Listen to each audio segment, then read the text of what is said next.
बिहार राज्य के उप मुख्यमंत्री,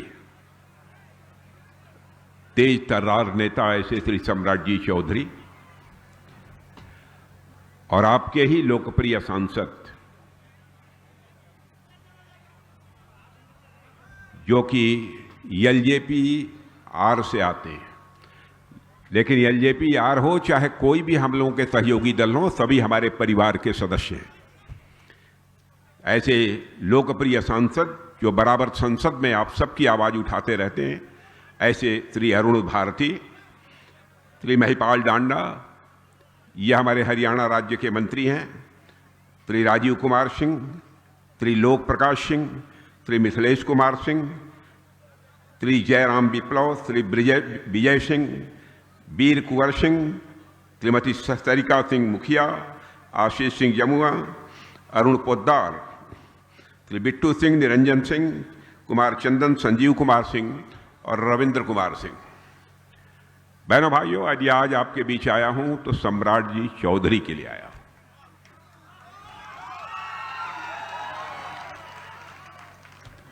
सम्राट जी का जहां तक प्रश्न है, मुझे आप लोगों को बतलाने की जरूरत नहीं है, वह बिहार के तेज तर्रार नेता माने जाते हैं।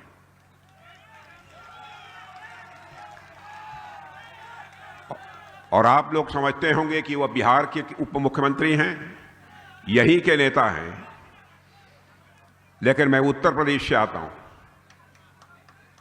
बहनों भाइयों, हमारे सम्राट चौधरी बिहार के साथ साथ उत्तर प्रदेश में भी तेज तर्रार नेताओं में इनकी गणना होती है।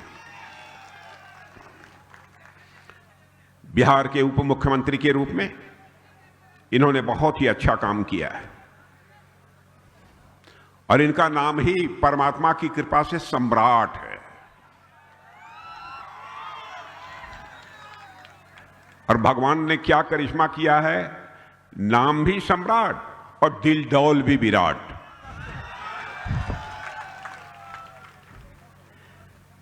और देखिए, इनके विधानसभा क्षेत्र का नाम भी तारा है।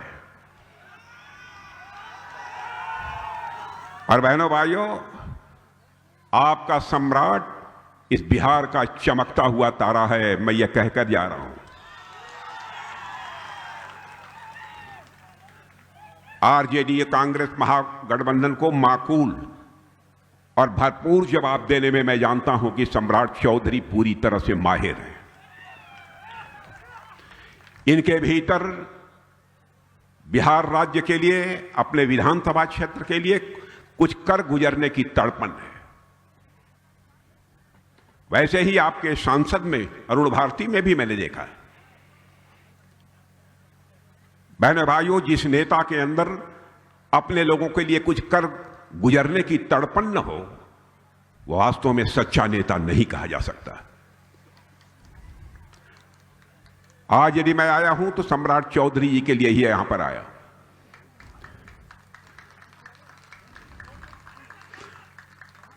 हम लोगों ने एनडीए बनाया है। अखिल भारतीय स्तर पर भी हमारी सरकार जो चल रही है वो एनडीए की सरकार है। और हमारी एनडीए की सरकार में आपने देखा होगा कि एनडीए के जितने भी घटक हैं, सबको जो भरपूर सम्मान दिया जा सकता है वो हमारे प्रधानमंत्री ने दिया है।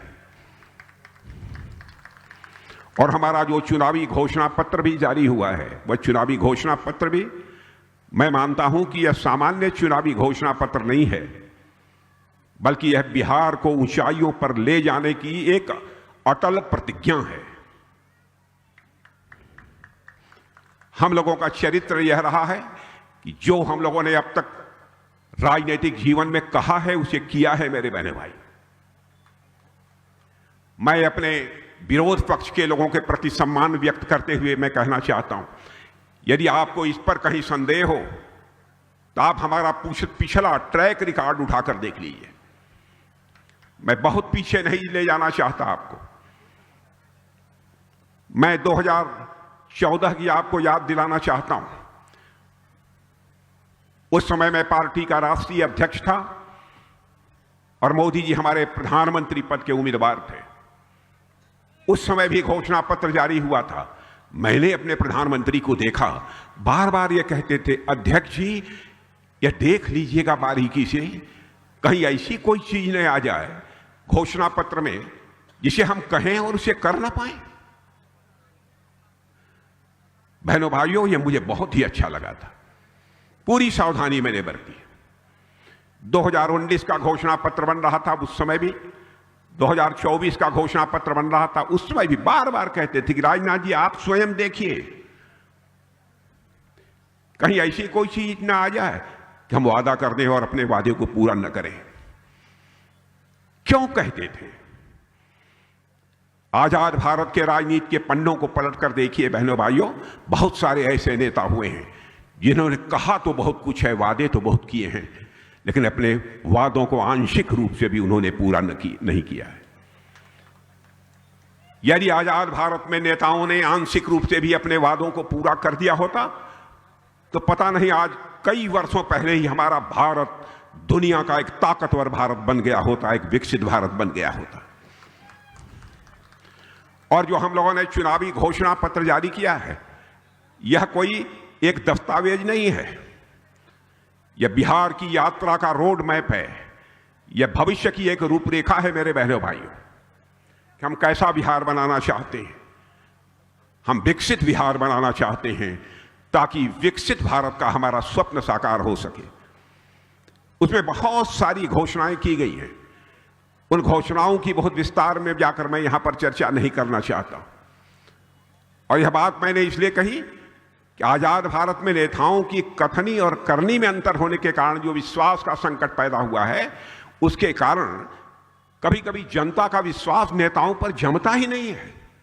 वो कहते हैं साहब चुनाव का समय है, इन्होंने कहा है, करेंगे कि नहीं करेंगे। बहनों भाइयों, सब पर संदेह कर लेना, लेकिन कम से कम एनडीए पर कभी संदेह मत करना। एनडीए जो कहेगी उसको करके दिखाएगी, चाहे उसके लिए हमको कितनी भी बड़ी कीमत क्यों न चुकानी पड़े। और मैं फिर से इस बात को दोहराना चाहता हूं, हमारे सारे चुनावी घोषणा पत्र को उठाकर देख लीजिए, कोई एक चीज यदि आपको दिखाई दे जाए आप वोट मत दीजिएगा। हम आपकी आंखों में धूल झोंक कर आपका समर्थन नहीं हासिल करना चाहते बहनों भाइयों, हम आपसे से दिल मिलाकर और आपका विश्वास जीतकर हम समर्थन आपका हासिल करना चाहते हैं। क्या हो रहा है? उसके पहले की भी सरकारों को आपने काम करते हुए देखा होगा। आदरणीय अटल बिहारी वाजपेयी जी की भी एनडीए की सरकार थी, हमारे भाई रामविलास जी पासवान भी उसमें भी मंत्री हुआ करते थे। पहली बार परमाणु संपन्न यह भारत बना है मेरे बहनों भाइयों, तो अटल बिहारी वाजपेयी जी की एनडीए की सरकार रहते हुए बना है। उसके बाद कांग्रेस की हुकूमत आई, सारे आरजेडी और एडी जितने हैं सब शामिल थे, बर्बाद कर दिया। 2014 में जब हम लोगों की सरकार बनी, धन दौलत के मामले में, अर्थव्यवस्था के आकार के मामले में, जिसे अंग्रेजी में कहते हैं इकोनॉमी की साइज, उस मामले में हमारा भारत दुनिया के देशों में 11वें स्थान पर खड़ा था। 140 करोड़ की जनसंख्या का हमारा भारत, जिस्म का पसीना बहाने वाले भारतवासी, जरूरत पड़ने पर तो जिस्म का खून भी बहाने वाले भारतवासी, और वह दुनिया के देशों में 11वें स्थान पर खड़े थे। बहनों भाइयों, हमारी एनडीए की सरकार ने मोदी जी के नेतृत्व में करिश्मा किया है। जो हमारा भारत कभी धन दौलत के मामले में दुनिया के देशों में 11वें स्थान पर खड़ा था 2014 में, वह जंप लेकर आज दुनिया के देशों में 4थे स्थान पर पहुंच गया है मेरे बहनों भाइयों, इतनी जल्दी। दुनिया की मानी जानी फाइनेंशियल फर्म्स, वित्तीय संस्थाएं इस समय डंके की चोट पर यह दावा कर रही हैं कि मोदी जी के नेतृत्व में भारत जितनी तेजी के साथ आगे बढ़ रहा है, अब इसमें कहीं संदेह नहीं है, साल, 1.5 साल, 2 साल समाप्त होने के पहले ही यह भारत धन दौलत के मामले में दुनिया के देशों में 3रे स्थान पर आकर खड़ा हो जाएगा। जो हम लोगों ने कहा अक्षरशः उसका पालन किया है। भारत के मान सम्मान स्वाभिमान पर कभी भी हमने आंच नहीं आने दी है। भारत का मैं रक्षा मंत्री हूं। आपने देखा होगा हमारा पड़ोसी देश पाकिस्तान है, वहां से कुछ आतंकवादी भारत की सीमा में घुस आए, चोरी से, सीना खोल कर नहीं, सिर झुकाकर, लेटते हुए भारत की सीमा में घुस आए। हमारे कुछ नौजवान भारतवासी उसी कश्मीर में पर्यटन के लिए, कश्मीर तो कितनी सुंदर जगह है, देखने के लिए वहां गए थे, घूमने टहलने के लिए गए थे। बहनों भाइयों, आतंकवादियों ने धर्म पूछकर एक एक को मारा है, 26 लोगों की जानें ली। उसके बाद मैंने भी थल सेनाध्यक्ष, आर्मी चीफ, एयरफोर्स के चीफ, नेवी, नौसेनाध्यक्ष, सबकी बैठक बुलाई ना, राष्ट्रीय सुरक्षा सलाहकार, और मैंने केवल एक ही सवाल किया था, मेरे बहनों भाइयों, पाकिस्तान के खिलाफ ऑपरेशन करना है, आप सभी तैयार हैं? उन्होंने चटपट कहा कि हम सभी लोग, जब आदेश होगा तब हम ऑपरेशन करने को तैयार हैं।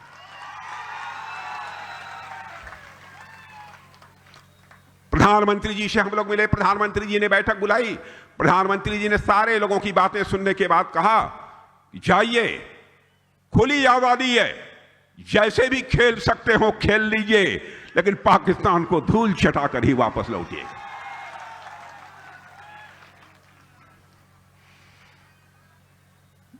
लेकिन बहनों भाइयों, आपने देखा होगा भारत तो भारत है।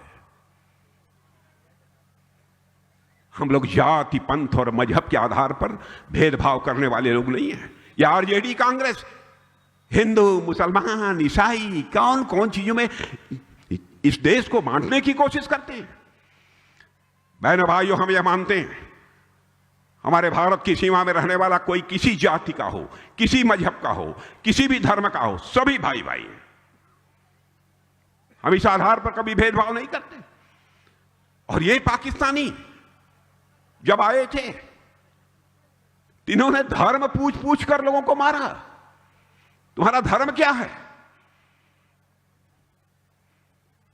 कहीं झूठ तो नहीं बोल रहा है, इसलिए उनकी पैंट उतरवाई।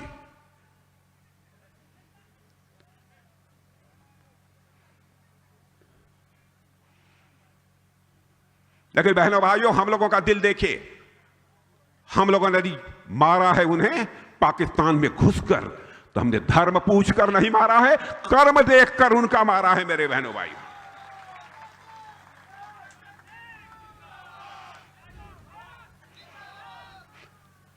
आतंकवादी ठिकानों को ही हम लोगों ने टारगेट किया। हम चाहते पाकिस्तान के रहने वाले आम निर्दोष नागरिकों के ऊपर भी हम आक्रमण कर सकते थे, क्योंकि वे पाकिस्तान में रहते थे। लेकिन हम लोगों ने कहा कि नो, ऐसा नहीं होना चाहिए। आम नागरिक को किसी भी प्रकार की कोई क्षति नहीं पहुंचनी चाहिए। इसलिए जहां जहां पर आतंकवादियों के बड़े ठिकाने थे, उन्हीं आतंकवादी ठिकानों को हम लोगों ने मारा, उन्हीं को धराशायी किया। और कितनी बड़ी संख्या, इधर तो 26 मारा था। बहनों भाइयों, संख्या बतला दूंगा तो आप लोग उछलने लगेंगे, इसलिए बताऊंगा नहीं।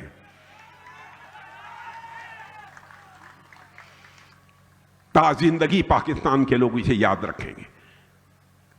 क्या है भारत? और देखिए, आपने कहानी पढ़ी होगी रामायण में कि हनुमान जब रावण सीता का अपहरण करके ले गए थे लंका में, और जिस वाटिका में उन्होंने रखा था, तो उस वाटिका में सीता जी के पास पहुंचना चाहते थे हनुमान जी ने, लेकिन बहुत सारे रावण के जो सहयोगी थे उन्होंने बीच में रोका, मारपीट की। कहीं हनुमान जी ने वृक्ष उखाड़ फेंका, कहीं कुछ उखाड़ फेंका, कहीं किसी को मारा, किसी को मारा, और सीता जी के पास पहुंच गए। सीता जी का दयालु हृदय, उसे देखिए। मां सीते ने कहा, है हनुमान, तुमने इतने लोगों को क्यों मारा? तो जानते हैं हनुमान जी ने क्या कहा था? ऐ मां, जिन मोहि मारा तिन मोहि मारे, जिनने मुझे मारा था हमने केवल उन्हीं को मारा है। यह है हमारा भारत।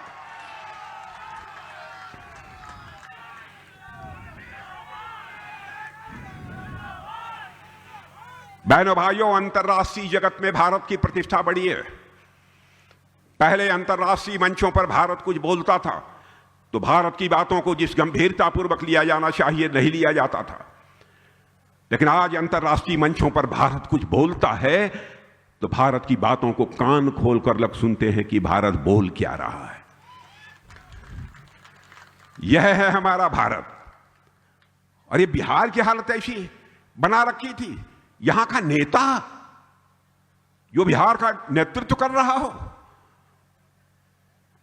वह ऐसी ऐसी बातें बोलता था, जब तक समोसे में रहेगा आलू तब तक बिहार में रहेगा लालू।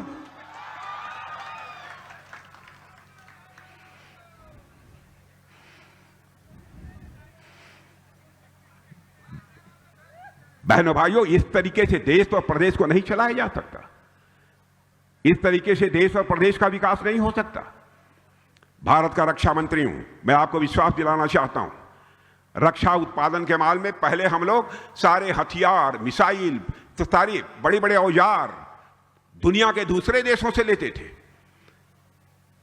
लेकिन अब हम लोगों ने भारत की धरती पर ही बनाना प्रारंभ किया है, भारतवासियों के हाथों से बनाना प्रारंभ किया है। हमारा रक्षा उत्पादन 5 गुना 6 गुना बढ़ गया है। हमने हिंदुस्तान के 2 राज्यों को, उत्तर प्रदेश और तमिलनाडु में डिफेंस कॉरिडोर, यानी वहां पर बहुत सारे सामान बनेंगे डिफेंस के, मिसाइलें, तोप, बम, गोले सब बनेंगे, डिफेंस कॉरिडोर घोषित किया है। बहनों भाइयों, जो घोषणा पत्र जारी हुआ है उसमें कहा गया है कि अब यहां पर भी डिफेंस कॉरिडोर बिहार में भी बनेगा। अब आपके हाथों से मिसाइलें बनेंगी, आपके हाथों से औजार बनेंगे, जो कि हमारे सेना के जवान वो करते हैं, राइफल बनेंगी, संगीनें बनेंगी, बम बनेंगे, तोप बनेंगे, गोले बनेंगे। हम बिहार को एक विकसित बिहार के रूप में देखना चाहते हैं। मेरे बहनों भाइयों, बातें बहुत सारी हैं। यहां पर उद्योगों का जाल बिछाने के लिए भी हर जिले में एक फैक्ट्री खोलने का भी घोषणा पत्र में हम लोगों ने वादा किया है। और लघु कुटीर उद्योग 50,000 की संख्या में कुटीर उद्योगों के साथ रोजगार से भरा हुआ बिहार एक होना चाहिए, यह भी संकल्प है हम लोगों का। साथ ही अन्य लघु, मध्यम, छोटे इस प्रकार के उद्योग खोले जाएंगे ताकि हमारे नौजवानों के कुशल हाथों को काम मिल सके। और ऐसे 100 एमएसएमई पार्क भी यहां पर खोले जाएंगे।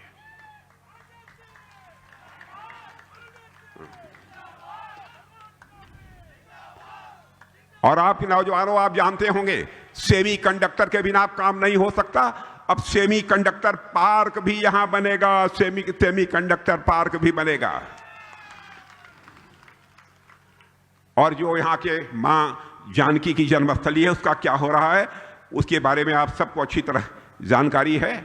आपको गुमराह किया जा रहा है, गुमराह किया जा रहा है कि साहब ये जो पैसा दिया है इन्होंने वापस कर लेंगे। बहनों भाइयों, जो कह कर दिया है, किसी मां के लाल में हिम्मत नहीं है तो उसे वापस कर ले।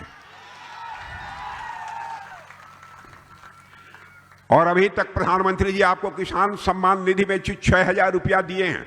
किसानों को मिला है कि नहीं, उनके खाते में जाता है कि नहीं 6,000 रुपया? अब प्रतीक्षा करो आप सरकार बनने की, 9,000 रुपया जाएगा मेरे बहनों भाइयों, 9,000 रुपये जाएंगे।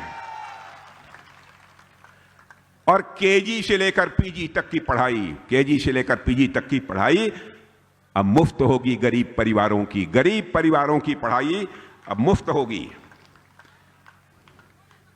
इसलिए मैं आप सबका यहां पर समर्थन मांगने आया हूं मेरे बहनों भाइयों।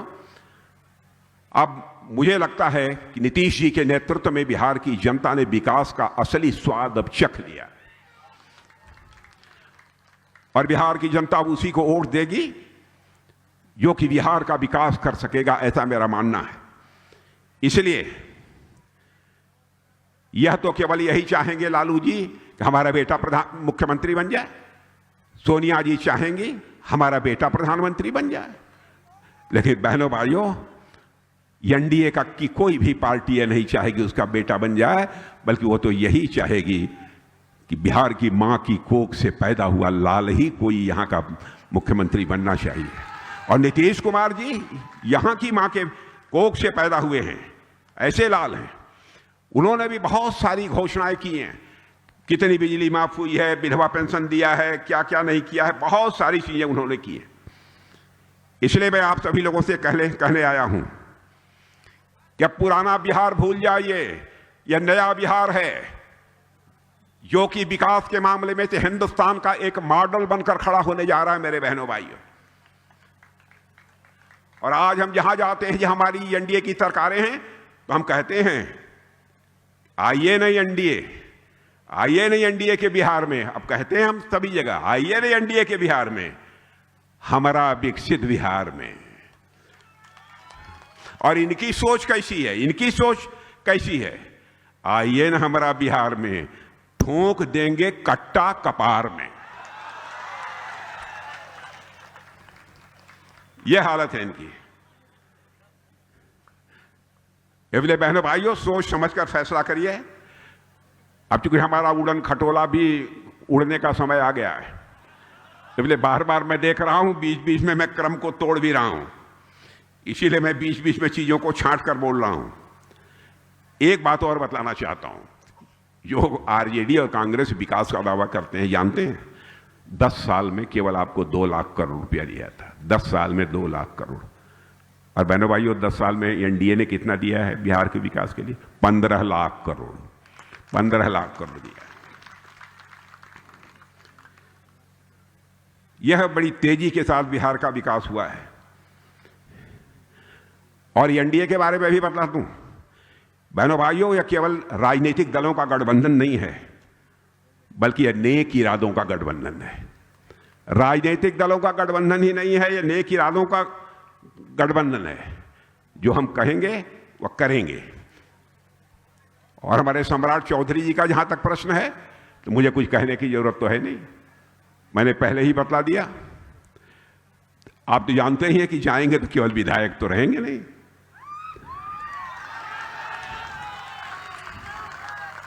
अब आइए कल्पना कर लीजिए कि आपके क्षेत्र का कितनी तेजी के साथ विकास होगा। यह मुझे बतलाने की जरूरत नहीं है, आप सब अच्छी तरह समझते हैं। इसलिए आप सभी से मैं यही अपील आप सभी लोगों से करना चाहता हूं मेरे बहनों भाइयों, कि आप बड़ी से बड़ी संख्या में भरपूर मतदान करिए। घर में माताएं बहनें भी छूटने न पाएं, मतदान केंद्रों पर वो पहुंचें और मतदान करें और हमारे एनडीए के प्रत्याशियों को भारी मतों से विजय दिलाएं। यही आप सबसे अनुरोध करते हुए अपनी बात समाप्त करता हूं। काश यदि हमारे पास घंटे भर का समय रहा होता तो मैं खुलकर आज यहां पर तारापुर में आप लोगों के साथ बातचीत कर रहा। फिर कभी मिलेंगे। इन्हीं शब्दों के साथ आप लोगों ने बहुत ही गर्मजोशी के साथ स्वागत किया, बहुत ही गर्मजोशी के साथ। लेकिन मैं जानता हूं, मैं भारतीय हूं, भारत का रहने वाला हूं। स्वागत, अभिनंदन और सलाम दुआ कभी एक तरफा नहीं होना चाहिए। इसलिए मैं भी अपनी तरफ से शीश झुकाकर आप सभी बहनों भाइयों का हार्दिक अभिनंदन और स्वागत करते हुए अपना निवेदन समाप्त करता हूं। बोलिए सारे लोग हाथ उठाकर तालियां बजाकर बोलिए, भारत माता की, भारत माता की।